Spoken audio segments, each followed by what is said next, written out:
আমরা জানি যে আমাদের রমজানের যে একটা ইতিহাস বা ঐতিহ্য আছে, এটা এক এক দেশে এক এক রকম।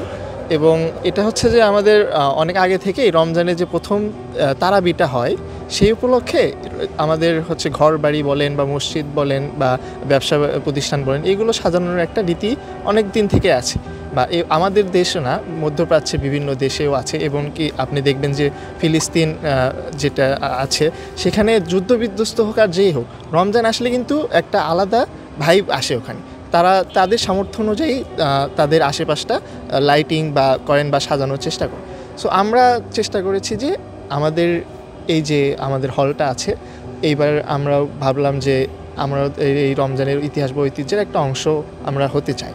তো এটা সেই চিন্তাধারা থেকে আমরা মূলত হলটাকে লাইটিং করার সিদ্ধান্ত নিয়েছি।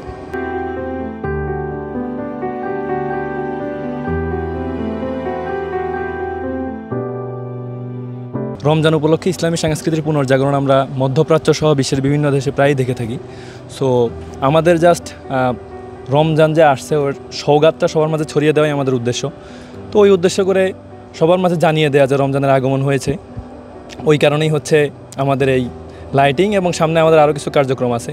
সো ওই সব কার্যক্রমের উদ্যোগ নেওয়া মূলত রমজানের আগমনকে কেন্দ্র করেই সবার মাঝে একটা অন্যরকম আবহাওয়া ছড়িয়ে দেওয়ার জন্য।